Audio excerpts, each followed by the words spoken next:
하나님의 말씀은 에스라 2장 36절에서 54절까지의 말씀입니다. 에스라 2장 36절에서 54절까지의 말씀, 우리 한 목소리로 같이 읽겠습니다. 시작.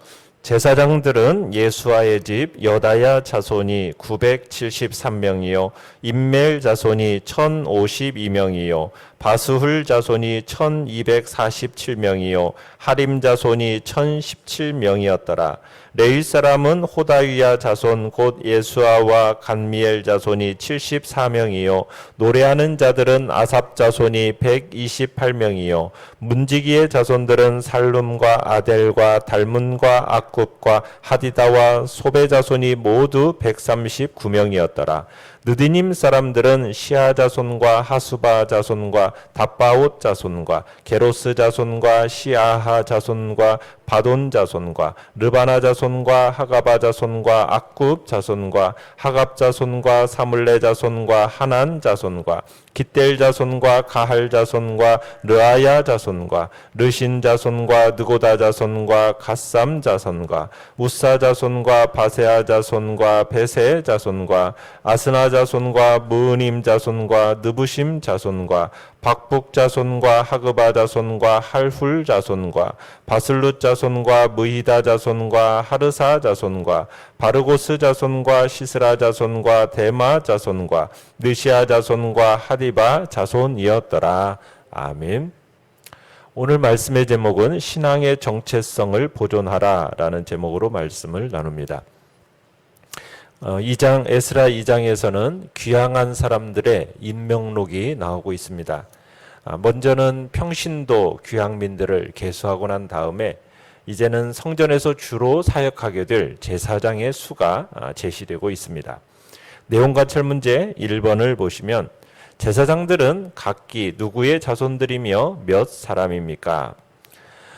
다윗은 초대 대제사장인 아론의 두 아들 엘르아살과 이다말의 후손들을 24가족, 그러니까 24반열으로 나누었습니다. 그 가족으로 하여금 1년에 한 주씩 두 차례씩 성전 봉사를 하게 했었어요. 그런데 바벨론에서 귀환한 명단에서는 그 가족 중 오늘 본문 36절에서 39절에 보면 네 가족만이 돌아온 것으로 기록되어지고 있습니다. 그 가족은 예수와 임멜, 바스훌, 하림 가족입니다. 제사장 예수아가 속해 있는 여다야 자손이 몇 명 돌아왔습니까? 973명이 돌아왔습니다. 두 번째로 임멜 자손은 1052명이 돌아왔고요. 바스훌 자손이 1247명이 돌아왔습니다. 하림 자손이 1017명이 돌아왔습니다. 이 합계가 4289명이 돌아온 겁니다. 그러니까 제사장은 4289명이 돌아왔어요. 자, 내용 관찰 문제 2번을 보시면 레위 사람과 노래하는 자들과 문지기의 자손들과 성전 봉사자들은 누구이며 몇 사람입니까? 자, 40절부터 42절까지는 레위 자손 중에 호다위야 자손 곧 예수아와 간미엘 자손을 돌아왔다고 얘기하는데 몇 명이 돌아왔습니까? 74명이 돌아왔죠. 자, 그 다음 노래하는 자들은 아삽 자손인데 그 아삽 자손은 128명이 돌아왔습니다. 자, 그 다음에 문지기의 자손들입니다. 살룸과 아델과 달문과 악굽과 하디다와 소베 자손은 139명이 돌아왔습니다. 총 몇 명입니까? 341명입니다. 어떻게 보면은 제사장의 숫자는 4289명인데 레위 자손은 341명이에요. 제사장의 10분의 1도 안 되는 사람이 돌아왔다라는 거예요. 왜 그랬을까요? 아마도 제사장들과는 달리 레위 사람은 귀향과 성전 재건에 대해 그다지 좋게 받아들이지 않았던 것으로 생각이 됩니다.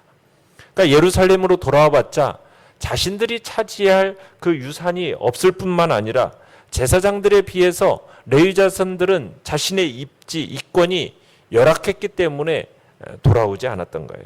왜요? 레위 사람들이 주로 했던 일들이 무엇입니까? 제사장들은 제사를 집전할 수 있도록 제사장들이 제사를 집전할 수 있도록 짐승을 잠들 때 도와주는 일을 했습니다. 짐승의 가죽을 벗기고 그 다음에 뼈를 정리하는 일들은 전부 레위 사람들이 했다는 얘기입니다. 또 제사를 드릴 수 있도록 레위 사람들이 수고해서 도운 거죠. 제사를 드릴 때 또 성가대들을 레위 사람들이 했습니다. 성전의 문을 여닫는 일들, 그 일들, 성전의 방들을 관리하는 일들, 성전에 있는 여러 집기들을 관리하는 일들, 이런 일들을 다 레위 사람들이 했다라는 거예요. 전반적으로 생각할 때 레위 사람은 제사장에 비해서 고생은 훨씬 더 많이 하면서도 대우는 현저히 낮게 받는 사람들이었던 겁니다. 그러다 보니까 귀향민 중에서 레위 사람이 많지 않았던 거예요. 아마도 제사장들과 달리 자신들은 예루살렘에서 이 고생스러운 삶을 피할 수 없다고 생각했기 때문에 레위 사람들은 예루살렘으로 돌아오려고 하지 않았던 것 같아요. 모든 그 배우의 마음 속에는 뭐가 있는 겁니까? 마음에는 뭐가 있었던 거예요? 개인적인 이권을 포기하지 못했기 때문이죠. 그래서 영광스러운 이 회복사역의 주역이 되지 못했던 겁니다. 결국 레위 사람의 그 낮은 귀향률, 그것은 결국 무엇의 문제였습니까? 믿음의 문제요, 헌신의 문제였던 거죠. 하나님은 스스로 낮추는 자를 존귀하게 여기십니다. 자기의 이권을 내려놓는 사람을 축복하시는 거죠. 자, 그런데 이런 명단들 가운데 독특한 또 무리가 나옵니다. 지금 조금 예우를 받으면 열심히 하고 그렇지 않으면은 안 하는 것이 지금 보편적인 그런 모습이 지금 나타나고 있는 이런 시대 속에서 독특한 무리 하나가 등장하는데 43절에 누가 나오고 있습니까? 느디님 사람들이 등장하고 있습니다. 자, 느디님 사람들은 몇 명이 돌아왔는지 분명하게 나오진 않아요. 그 대신에 느디님 사람들 족보로 35개의 자손이 나오고 있습니다. 그러면서 43절에서 54절까지 그 자손들의 이 가족의 명단들을 쭉 기록해 놓고 있어요. 그리고는 55절에 가보시면은 55절에는 솔로몬의 신하의 자손들이라고 해서 10개의 자손이 나오고 있습니다.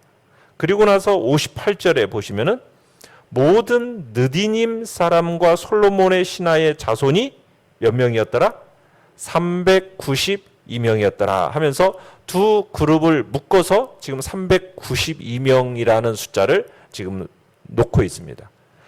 그러면 어떻게 보면 느디님 사람과 이 솔로몬 신하의 자손은 같이 묶을 수 있는 그룹이다라고 지금 여겨지는 것입니다.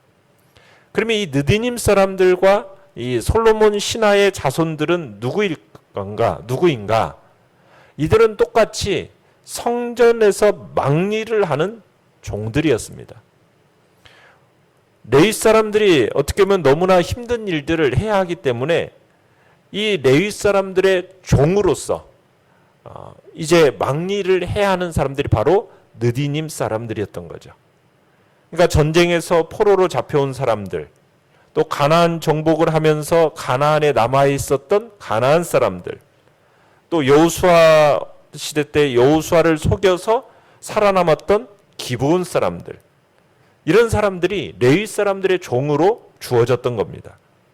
그런 사람들을 가리켜서 무슨 사람이라고 불렸다고요? 느디님 사람들이라고 불렀다는 얘기입니다. 그러니까 느디님 사람들은 참 레위 지파를 도와서 성전 일을 섬겼던 막리를 하던 종들인 겁니다. 자, 레위 사람들을 위한 종리니까 신분이 어떻습니까? 더 낮은 일을 했던 거 아니겠습니까? 막일, 허드렛일, 이런 일을 했어요. 자, 그런데 레위 사람들은 몇 명이 돌아왔어요? 합쳐서 341명밖에 안 돌아왔어요. 그런데 막리를 하는 느디님 사람들, 솔로몬의 신하들은 몇 명이 돌아왔습니까? 391명이 돌아왔어요. 이들이 고향 땅으로 돌아올 이유가 있나요? 레위 사람들도 안 돌아와요. 왜요? 예후와 대접이 뻔하니까. 그래서 레위 사람들은 얕게 생각하고 안 돌아옵니다. 그런데 성전에서 막리를 하는 종들이었던 이 느디님 사람들은 그 땅에 돌아온 거예요. 레위 사람들보다도 더 많은 가족이 돌아온 겁니다. 바로 이들이야말로 참으로 믿음 때문에 이스라엘을 찾아온 자들이었던 거죠. 예루살렘으로 돌아온다고 해서 그들의 신분이 보장되는 게 아닙니다. 제사장들이나 레위 사람들 그들에 속한 노예입니다. 어쩔 수 없이 그냥 돌아온 게 아니에요. 돌아오면은 또다시 성전에서 종살이 할 수밖에 없는 겁니다. 그런데도 도대체 무엇이 그들을 예루살렘 땅으로 돌아오게 했던 것입니까? 성전에서 막리를 하면서 이들의 조상들이 하나님을 만났던 거예요. 하나님을. 그 조상들이 하나님을 알게 되었고 하나님의 사랑을 알게 되었던 겁니다. 그들은 성전에서 막리를 하면서 종에 불과했지만 하나님을 만나고 하나님의 사랑을 알게 되니까 이들의 마음 속에 무슨 소원이 생긴 거예요. 내가 주님의 성전에 속할 수만 있다면, 내가 비록 막리를 할지라도 괜찮다는 거예요. 내가 성전을 사랑하고 내가 성전을 섬길 수만 있다면 나는 좋다. 나를 아무렇게나 대하더라도 나는 괜찮다라는 거죠. 나는 하나님을 사랑하기 때문에 하나님의 임재의 상징인 그 성전에 속하기를 기뻐하고 그 성전을 사랑함으로 성전을 다시 재건하는 일에 자신을 다시 드리겠다고 돌아왔던 겁니다. 돌아오면 대접받는 것도 아니고 어떤 예우가 보장되는 것도 거의 없는 막일하고 허드렛 일하고 남들 보기에 보잘것없는 일을 하는 일이었지만 그들은 그 모든 것들을 다 내려놓고 올 수 있었던 거죠. 그러기에 어떤 면에서 느디님 사람들은 레위 사람들보다도 신앙 면에 있어서 더 놀라운 열매를 드러내고 있는 인물들이라 이렇게 볼 수 있는 것입니다.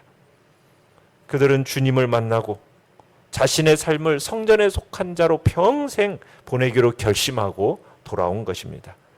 사람들로부터 받는 예우, 대접, 이게 문제가 아니라 여호와의 집과 성전을 즐거워하고 하나님 섬기기를 좋아하고 성전을 사랑했던 면에서 어떻게 보면 레위 사람들보다도 어떻게 보면 나중된 자로서 먼저 된 자라 할 수 있는 사람들이 바로 느디님 사람들이었던 거죠.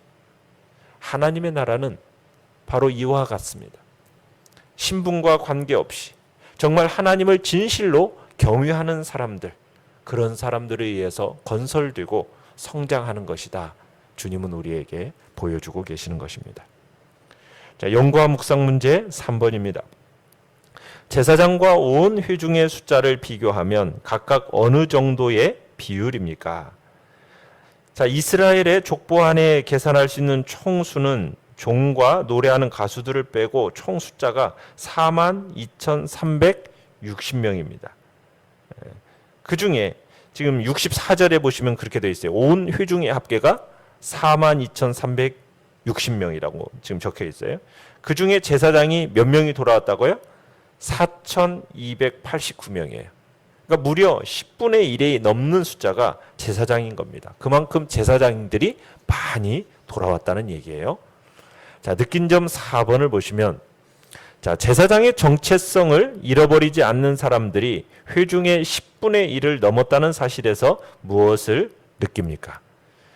내 가족의 제사장들은 어떻게 보면 바벨론에 끌려가서도 제사장이라는 이 자기 정체성을 후세에 전수했다라는 것을 느끼게 되는 겁니다. 그러니까 바벨론에서 태어난 제사장의 후손들, 이들은 예루살렘을 본 적도 없고 그리고 성전을 본 적도 없어요. 그럼에도 불구하고 성전 건축에 동참하겠다고 하면서 지금 약속의 땅으로 되돌아오고 있는 겁니다. 이것은 바로 부모들에 의한 그 신앙의 정체성이 그들에게로 동일하게 이렇게 넘어갔기 때문에, 전수가 되어졌기 때문에 그 일이 가능했던 것으로 보는 것이죠. 오늘 신약시대를 살아가는 우리를 향하여서 베드로 사도는 우리를 베드로전서 2장 9절에서 뭐라고 부르고 있습니까? 성도들을 향하여서 왕같은 제사장이다, 이렇게 우리를 부르고 있습니다. 그렇습니다. 우리는 왕같은 제사장으로 부름받았습니다. 왕같은 제사장, 하나님의 백성이요 왕같은 제사장이 되었다는 것은 우리가 말할 수 없는, 비교할 수 없는 큰 기쁨이 되는 것이죠. 왕같은 제사장의 지위, 우리가 우리의 모든 것을 희생해서라도 지켜야 할 고귀한 직분이라는 것을 우리는 생각해야 되는 것입니다. 우리는 왕같은 제사장으로서의 그 신분을 귀하게 여기면서 그 왕같은 제사장으로서의 정체성을 상실하지 않도록 우리는 힘쓰고 노력해야 되며, 그 왕같은 제사장의 신분과 지위를 우리의 자녀손들도 동일하게 이어갈 수 있도록 그들에게 하나님의 말씀으로 그들의 정체성을 심어주는 일에 우리의 마음을 들여야 될 것을 다시 한번 결단해야 될 것입니다. 결단과 적용 5번입니다. 지금 우리 가정은 신앙의 정체성을 계속해서 잘 전수하고 있습니까? 나의 가족이 신앙의 정체성을 분명하게 유지할 수 있도록 하기 위해 실천해야 할 것은 무엇입니까? 주님 앞에서 우리의 가족이, 또 우리의 다음 세대 후손들이 신앙의 정체성을 분명하게 할 수 있도록 정말 말씀과 기도로 그들을 양육하는 일에 힘써야 할 것을 다시 한번 다짐해야 하겠습니다. 오늘의 기도 같이 읽습니다. 시작.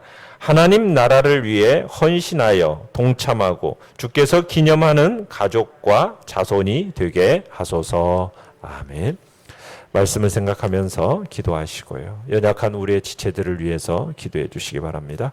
주께서 오늘 수요 예배 가운데도 풍성한 은혜를 달라고, 주께서 또한 은혜 위에 은혜를 덧입히셔서 또 주의 복된 교회에서 대면하여 예배드릴 수 있는 날이 속히 오도록 코로나 바이러스를 잠잠시켜 달라고 주의 은혜와 자비하심을 기대하면서 우리 주여 3번 부르짖며 나아갑니다. 주여